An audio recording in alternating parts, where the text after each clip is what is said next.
the Ka Nying Shedrip Ling Monastery. A stifling and gloomy place.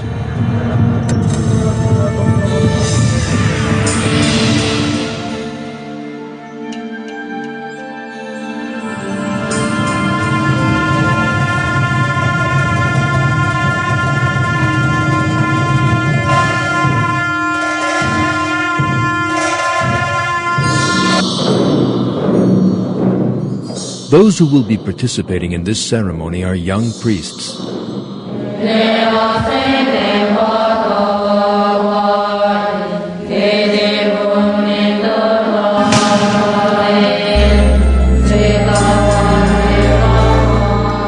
They are still only children.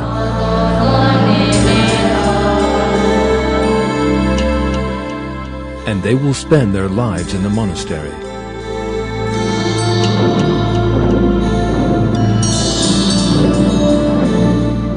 Their days will be spent in hunger and poverty.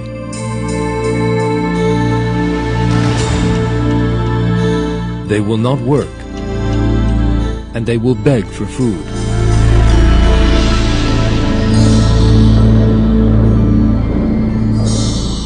They will have no family lives, and they will have nothing to wear but these clothes. And what is more, they will do all this in the name of a superstitious belief, in order not to be reborn as a fly or a mouse.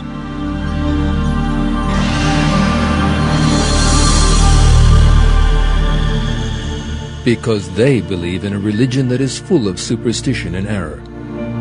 Buddhism.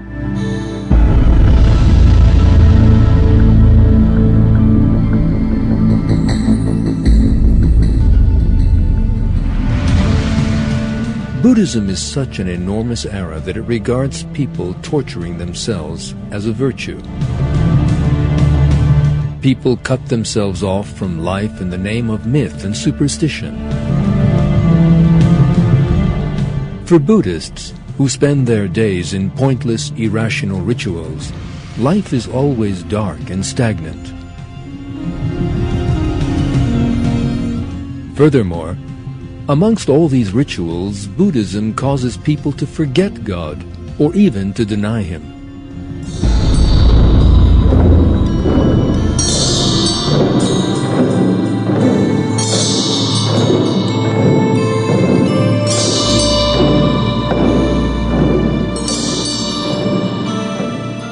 Islam, on the other hand, totally opposes this distorted mentality. It offers people a rational, restorative, and dynamic life. Quite unlike Buddhists, those who live by the moral values of Islam are always productive, happy, and at peace. And most important of all, those who live by the moral values of Islam draw close to God, the Lord of all creation, and gain the greatest happiness possible for human beings, the good pleasure of God.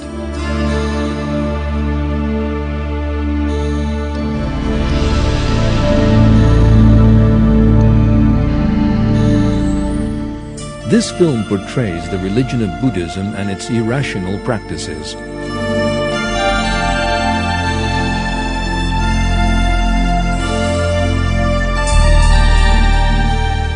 Those who regard Buddhism as a road to peace and contentment as a result of deceptive propaganda should pay close attention to the truths described in this film.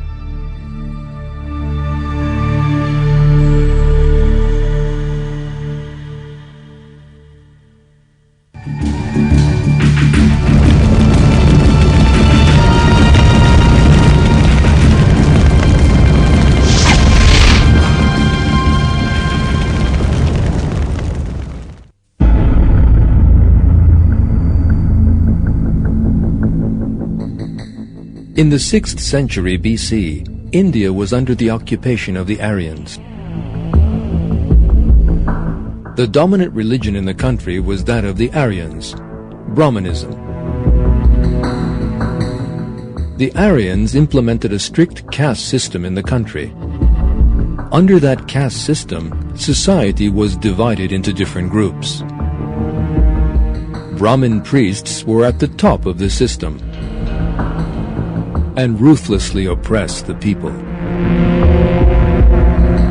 During those years, a son was born to Prince Suddhodana, a member of the noble Sakya family, Siddhartha Gautama.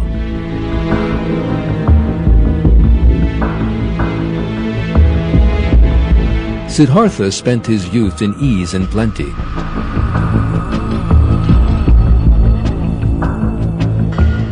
When he reached the age of 29, however, he left the palace he was living in and turned to a mystical quest, as a result of which he set out certain principles. These principles gradually turned into a teaching, Buddhism.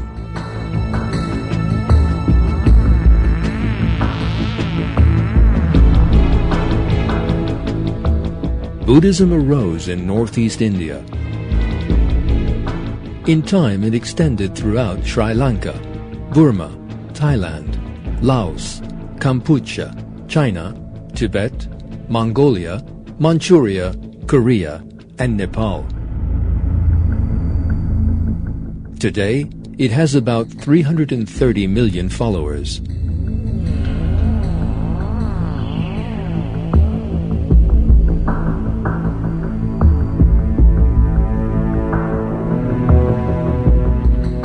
The word Buddha means the awakened or enlightened one, signifying the spiritual heights that Siddhartha Gautama is supposed to have attained. And Siddhartha is remembered by that name. Buddha chose to speak about his basic tenets and hand on his form of worship orally.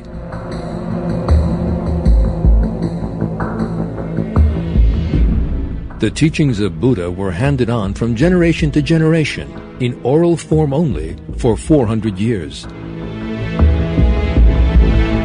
This teaching was then collected in a book called Pali Canon.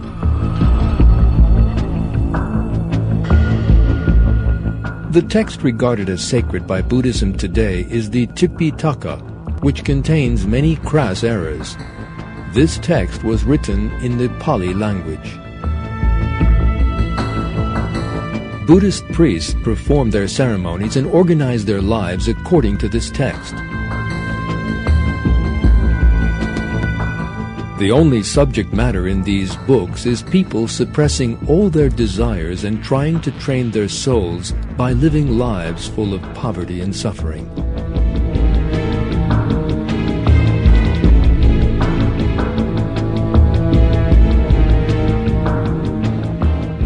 Buddhists have so concentrated on those matters that they are totally unaware of a far more important truth. That truth is the existence of God.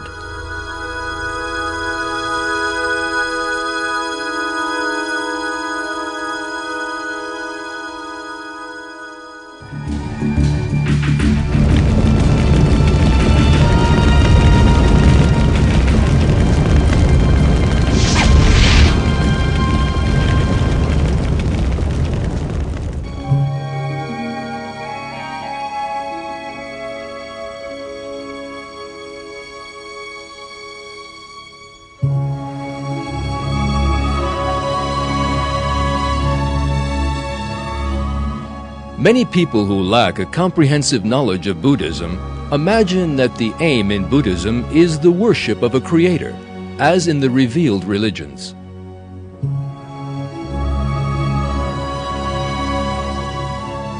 The truth, however, is very different. Buddhism is a teaching which totally ignores the existence of God.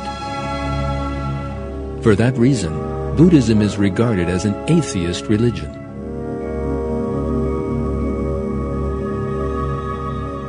One of the main reasons for this is the narrow-mindedness of Buddhism. Buddhists build their lives on suppressing human wishes and desires and on performing various rituals.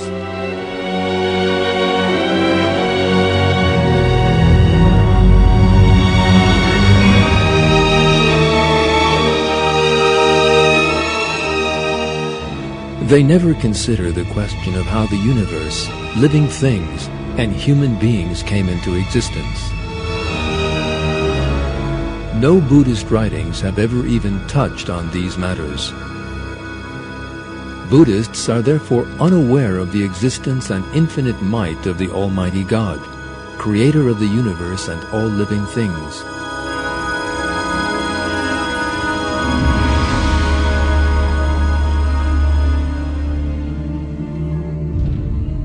As well as being atheist, Buddhism is also a pagan religion. In other words, it worships idols. The idol in question being Buddha himself.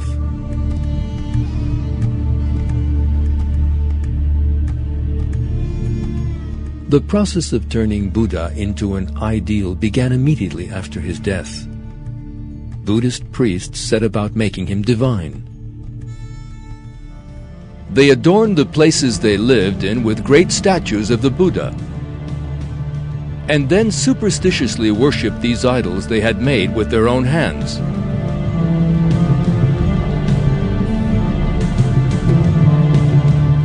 They even built temples in which the Buddha's eyes were depicted. They thus believed that the Buddha could see everywhere and constantly watch people.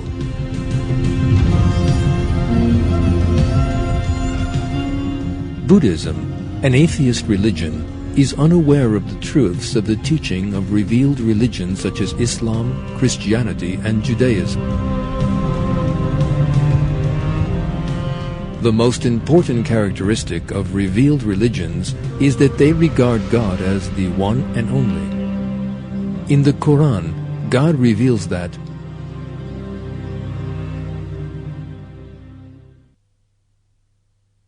your God is one God, so submit to him.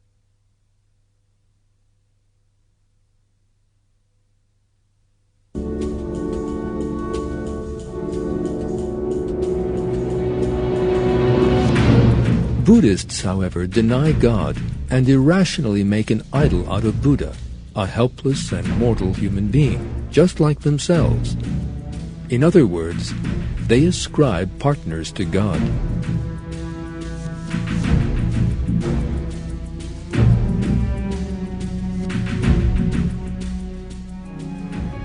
In hundreds of places in the Quran, God reminds us that this association is a very serious sin.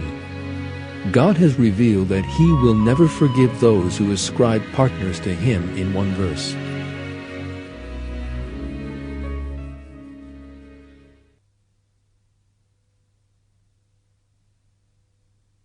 God does not forgive anything being associated with Him, but He forgives whoever He wills for anything other than that. Anyone who associates something with God has committed a terrible crime.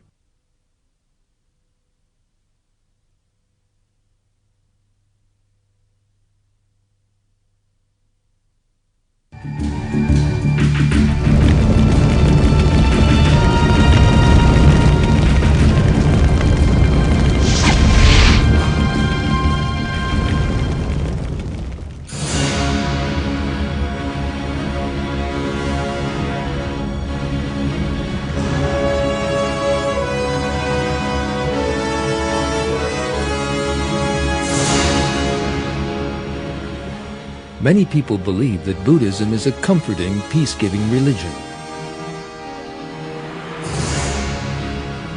They even imagine that it represents a solution to many problems. This, however, is a great error.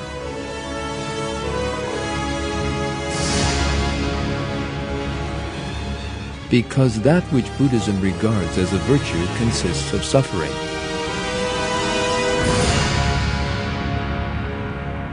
For that reason, this religion pushes people towards a life full of suffering and poverty.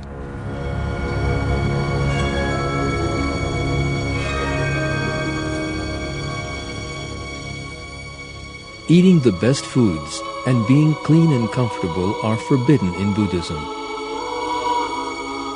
For Buddhist monks and nuns, life is full of all kinds of difficulties.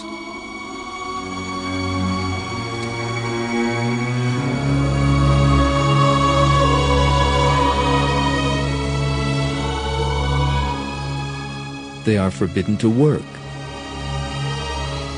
They feed themselves by going from door to door and begging among the people. For this reason, Buddhist priests are even called bhikkhus, which means beggars, by the people.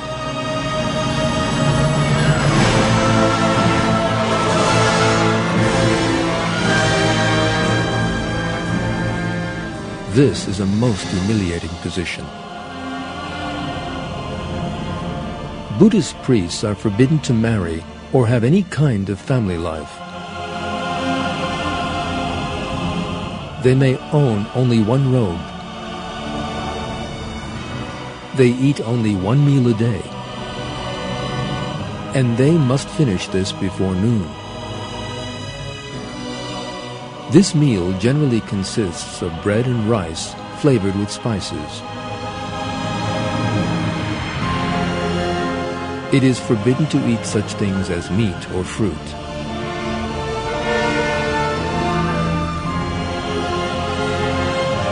In short, Buddhist strictures are a form of self-torture.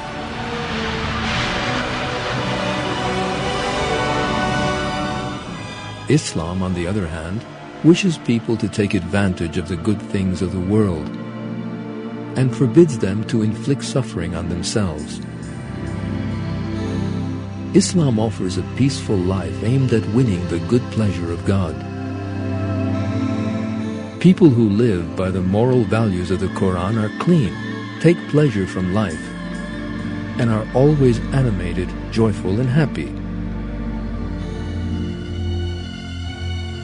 This is what God reveals concerning those who, like Buddhists, inflict suffering on themselves.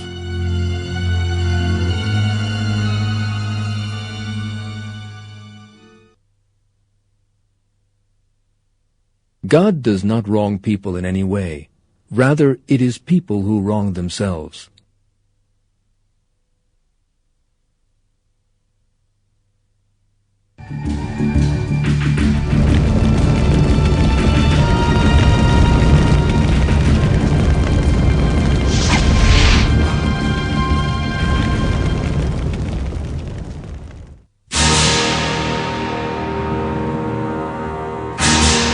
Tibet.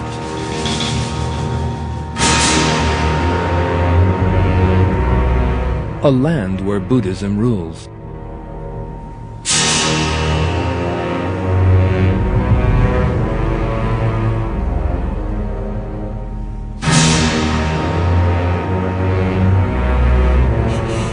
There are many temples here.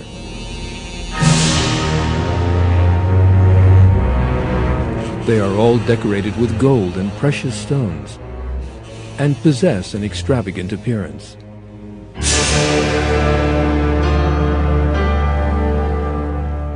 This is supposedly a sign of the respect felt for Buddha. This display in wealth, however, is in sharp contrast to the poverty of the people.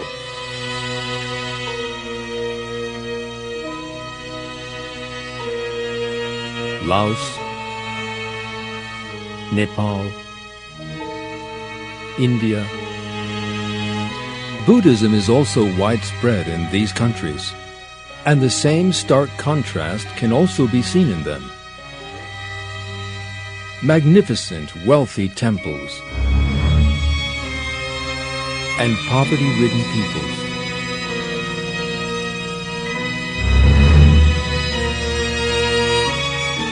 In short, Buddhism brings with it injustice rather than social justice, poverty rather than well-being.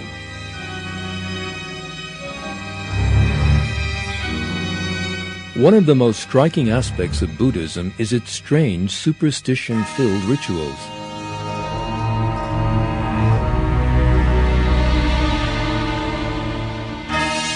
The famous Samye Monastery in Tibet.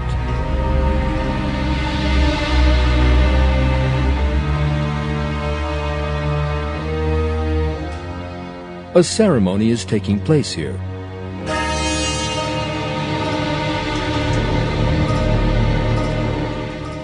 Buddhist priests are playing the radong, a trumpet 4.5 meters in length. This instrument occupies an important place in Buddhist ritual. The Jokhang Temple. People are performing a Buddhist ritual. Bowing down before a statue of the Buddha, they fulfill the obligations of their twisted pagan religion. Buddhists in this temple in Kathmandu blindly continue the traditions handed down from their forefathers, never questioning them in any way.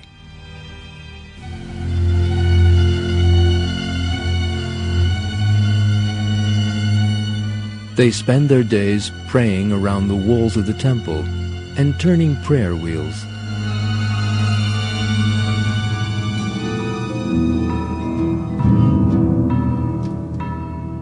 There are hundreds of flags outside Buddhist temples. These are prayer flags. According to Buddhist superstitious beliefs, the prayers written on these flags are cast around by the wind. Buddhists thus imagine that they have done something meritorious. This, like other Buddhist beliefs, is a superstitious myth. Because Buddhists who deny the existence of God cannot even say who they are praying to.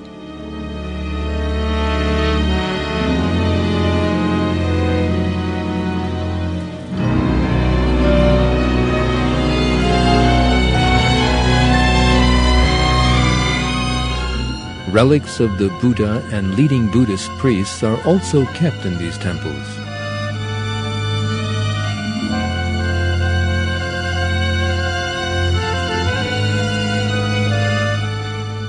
Buddhists entering their temples worship the statues of the Buddha.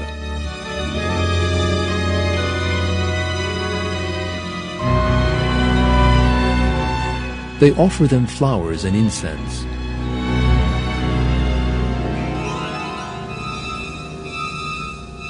Buddhists regard all these rituals as a way to salvation, but they are gravely mistaken.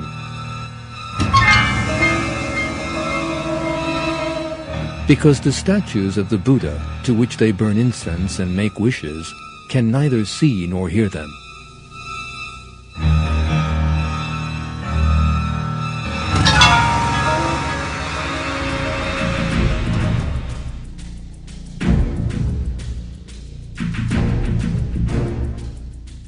The warnings that the prophets issued to pagans in the past also apply, therefore, to present-day Buddhists.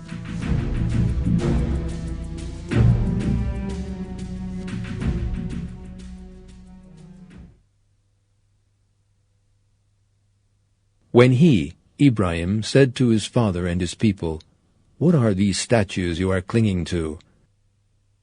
They said, "We found our fathers worshipping them." He said, "You and your fathers are clearly misguided."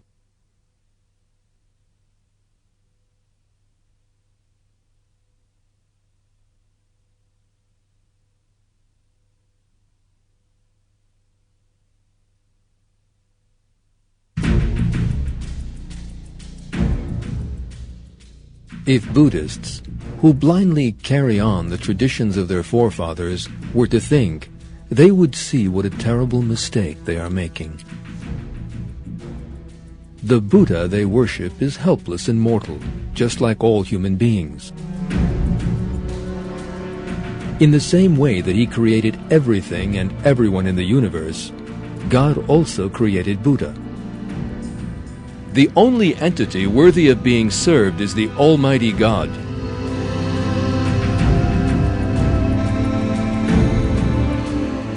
Concerning those people who fail to realize this truth and worship objects, God asks,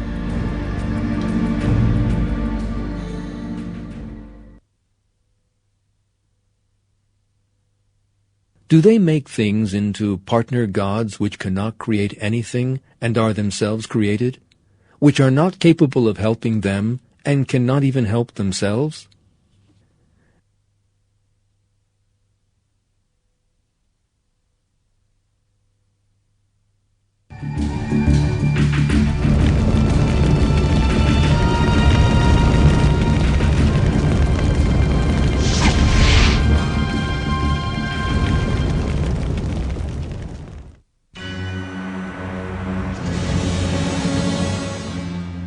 Buddhist teaching, which rejects the life of the hereafter, is in grave error regarding life after death. Unfillable gaps thus arise in Buddhists' internal lives and deep wounds in their minds.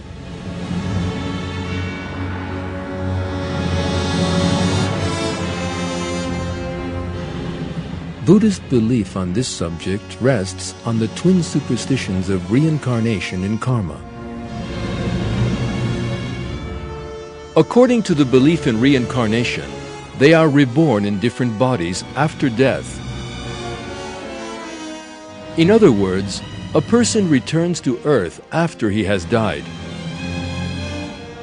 According to the belief in karma, a person will inevitably be rewarded in his next life for all the things he does in the course of this one.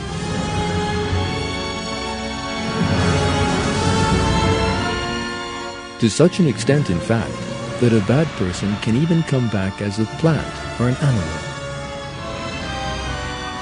If so, who judges a person's former life and sends him back into the world in a new body? How, according to this belief which denies the existence of God, does the process of karma work? Buddhists are unable to offer any rational reply to these questions.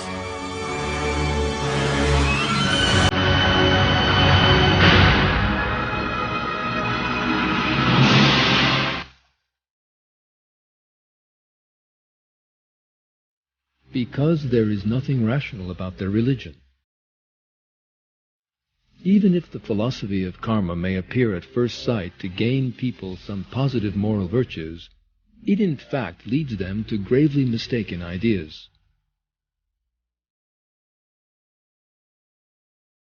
According to this belief, people's helplessness, sicknesses, and weaknesses stem from moral impurities, and are supposedly a punishment for their deeds in a previous life.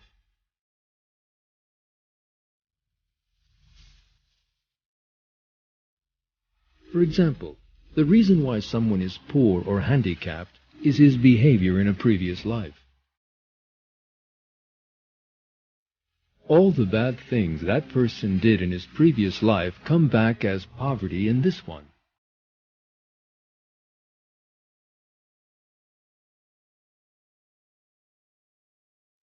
In other words, it is well deserved. In Islam, however, people's weaknesses or problems are no crime. They are merely a test. And others are charged with helping such needy people.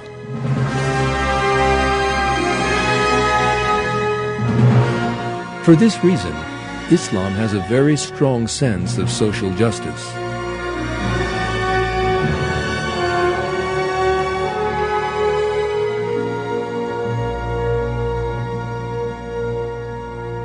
This attitude can also be found in Christianity and Judaism, which come from the same divine source.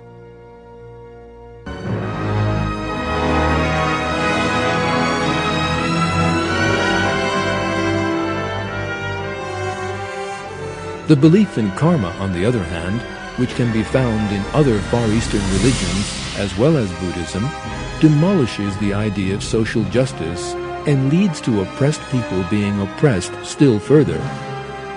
The unjust caste system in India, which has been practiced for hundreds of years and divides society into groups, found its philosophical basis in the myth of karma.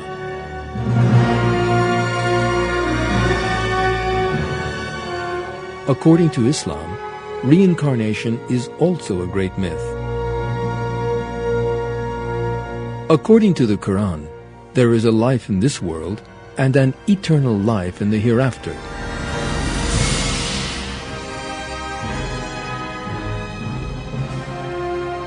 It is impossible to come to earth more than once.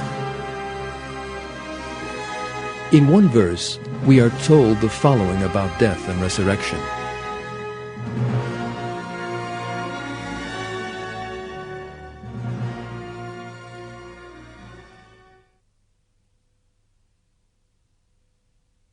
How can you reject God, when you were dead, and then he gave you life. Then he will make you die, and then give you life again. Then you will be returned to him.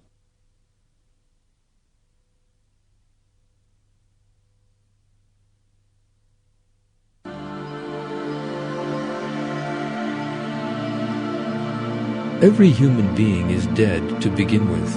In other words, the basis of human creation is inanimate substances such as earth and water. God later gives life to this inanimate mass. At a specific time after the individual has been brought to life,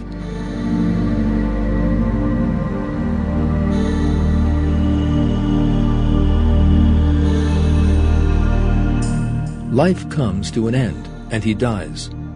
This is the end of his life. He returns to the earth and decays back into the soil. That is the second time a human being enters the state of death. Finally, he will be resurrected in the hereafter and give account for everything he did in this world. In the Quran, God says that after a human being has come into this world, he will experience only one death.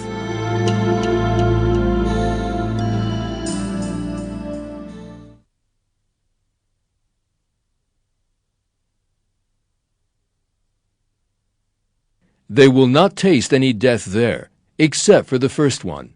He will safeguard them from the punishment of the blazing fire, a favor from your Lord. That is the great victory.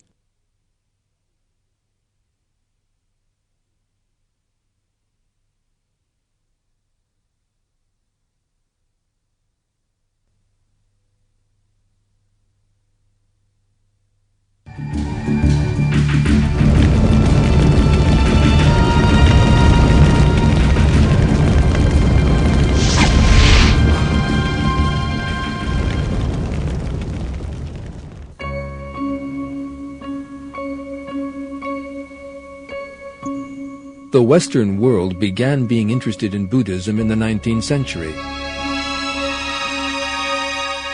By the second half of the 20th century, Buddhism had become really fashionable. The pop culture of the 1960s in particular supported the religion and made it famous.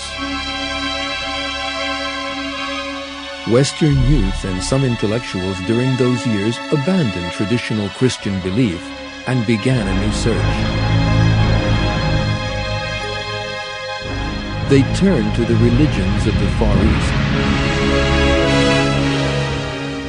George Harrison, a member of the famous band The Beatles, turned to Hinduism, another pagan belief. In the wake of that, millions of Beatle fans also began taking an interest in that teaching.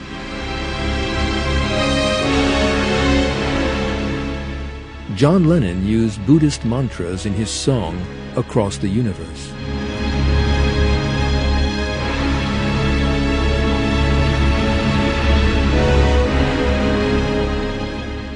During those years, Buddhist melodies, clothing, and pronouncements became the fashion. Many young people felt an interest in Buddhism out of mere imitation, without ever questioning its mythical teachings. Buddhists' unusual clothing, haircuts, and rituals which passed the bounds of logic and caused people trouble and difficulties for nothing became the fashion amongst attention seekers.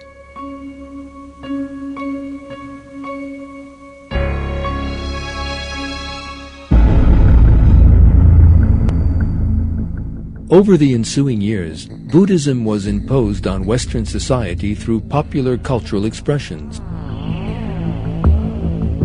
In this process, Hollywood took the lead. However, that same Hollywood approached revealed religions in quite the opposite manner. Most Hollywood films espoused beliefs which violated Christian belief and morality. Systematic messages were given out to reinforce anti-religious theories.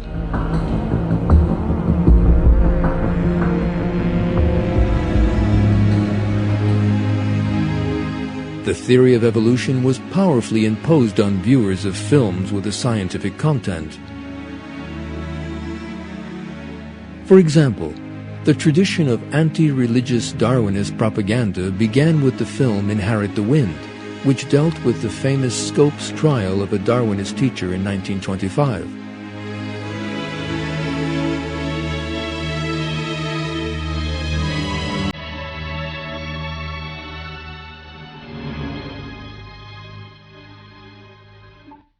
Hollywood's attitude of opposition to revealed religions was the exact opposite of its attitude towards Buddhism. Buddhism was portrayed in a great many films as a humane religion, attractive and full of peace.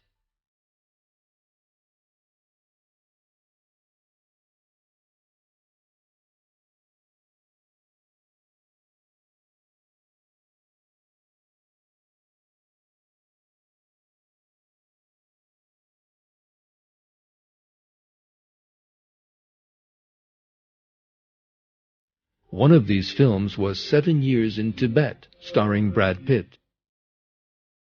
Kundun, directed by Martin Scorsese, and dealing with the life of the Dalai Lama, the chief Buddhist priest, was propaganda aimed at Buddhist communities.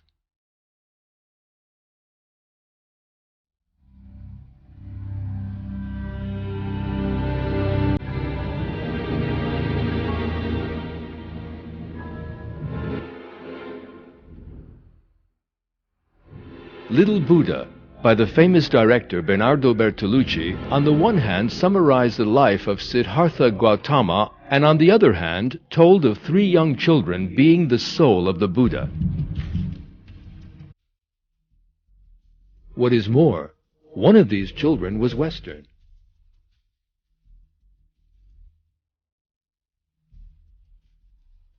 The private lives of actors and actresses also played a major role in this propaganda.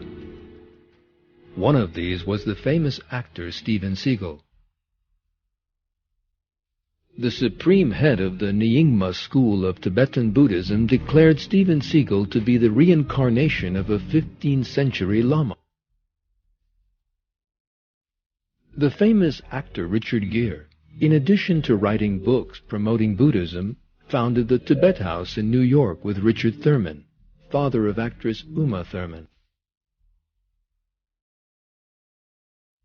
This Buddhist propaganda, which surrounds the Western world and has even been reflected to some extent in some Muslim countries, is no coincidence. Buddhism is being deliberately encouraged. That is because the social forces which are encouraging Buddhism find this twisted religion very compatible with another teaching, which constitutes the basis of their own worldview.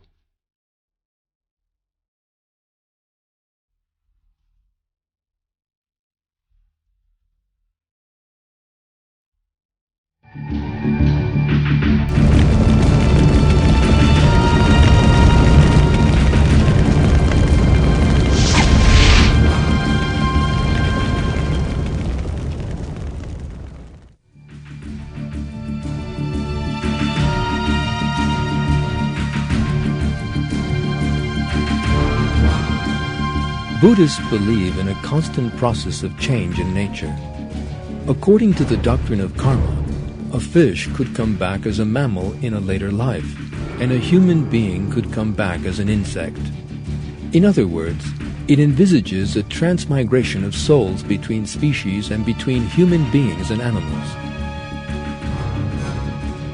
Close inspection will show that this error is closely compatible with another contemporary error, Darwin's theory of evolution.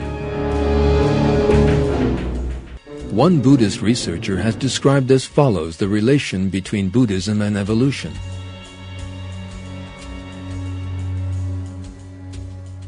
Buddhism is quite happy with the theory of evolution. In fact, Buddhist philosophy actually requires evolution to take place.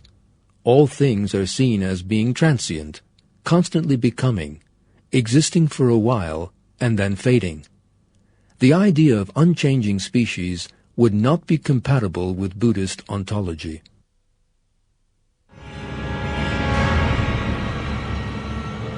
For this reason, Darwinists have felt sympathetic towards Buddhism and promoted it ever since the 19th century. The first person to give voice to this admiration was Thomas Huxley, Darwin's strongest supporter.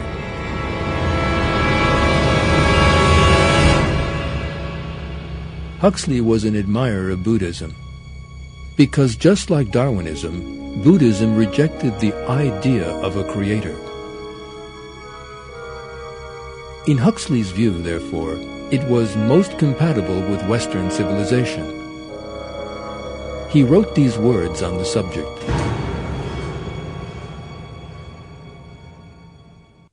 Buddhism is a system which knows no God in the Western sense, which denies a soul to man, which counts the belief in immortality a blunder and the hope of it a sin, which refuses any efficacy to prayer and sacrifice, which bids men look to nothing but their own efforts for salvation.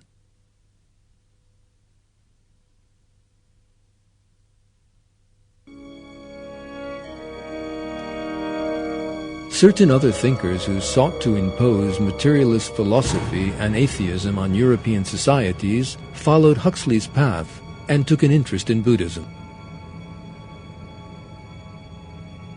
One of these was the German philosopher Friedrich Nietzsche, an atheist who harbored a deep hatred of revealed religions.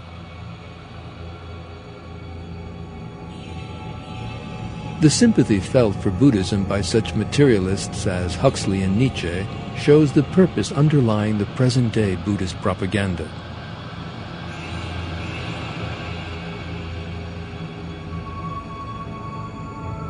Materialists portray Buddhism as a vehicle by which to add some spiritual values, albeit artificial ones, to the non-believing model of society they wish to establish. Their aim is to prevent the rise of the revealed religions by means of alternative false ones.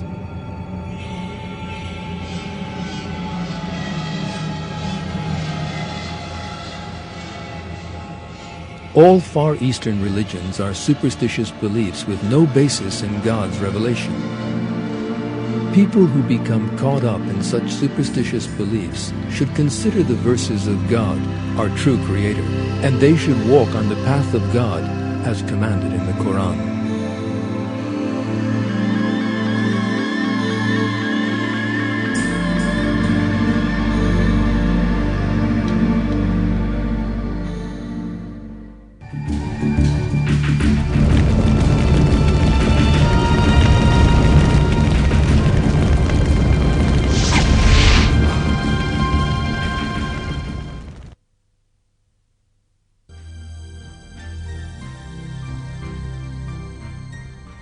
Alongside all the erroneous beliefs we have been looking at, there are some positive moral principles in Buddhism.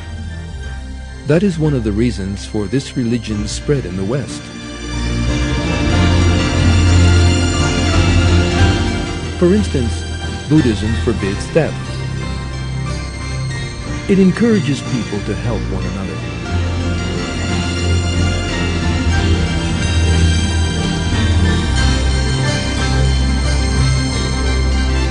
All of this suggests that Buddhism possibly began as a religion founded on God's revelation, only to become corrupted over the course of time. In the Quran, God tells us that He sent messengers to every nation to deliver His warnings.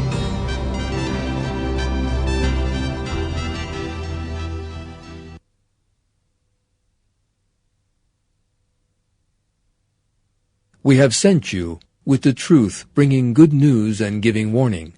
There is no community to which a warner has not come.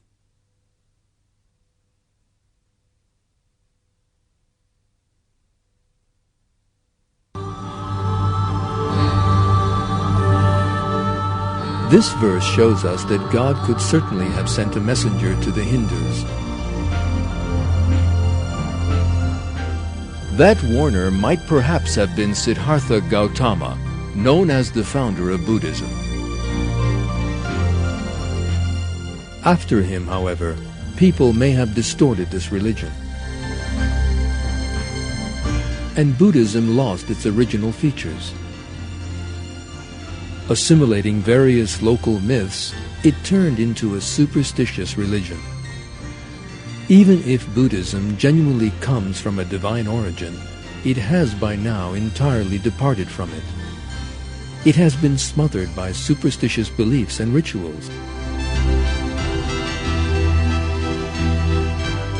And it is now impossible for it to lead people to the true path.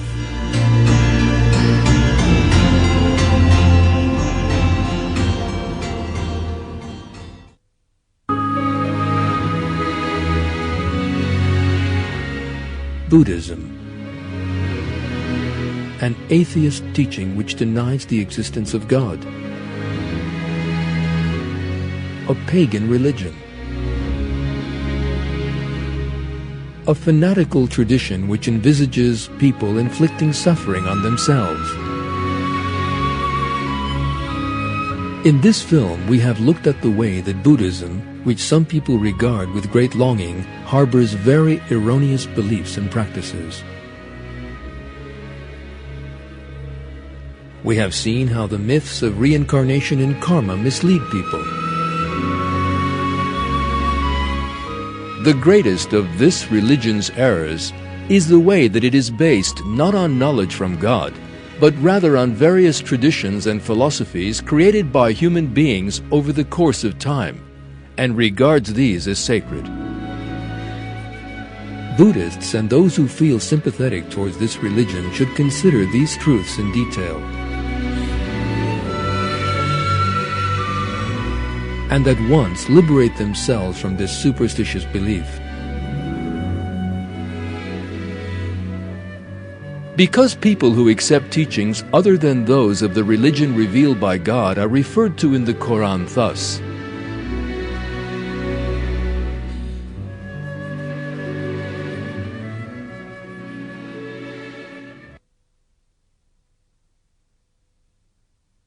what these people are doing is destined for destruction.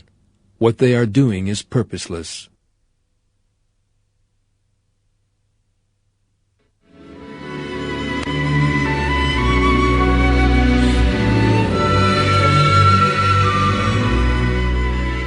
The path that will lead people to the truth, happiness, and peace is that revealed by God, in other words, the religion of Islam.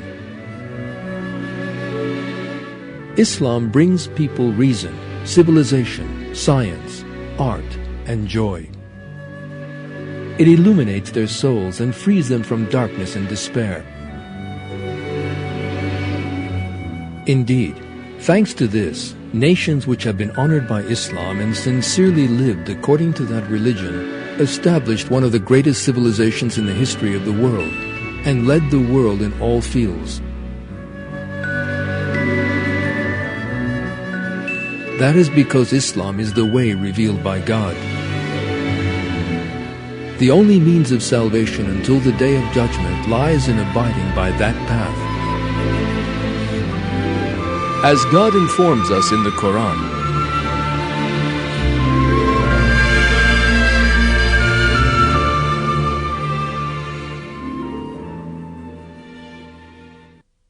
"This is my path, and it is straight, so follow it. Do not follow other ways, or you will become cut off from His way." That is what He instructs you to do, so that hopefully you may do your duty.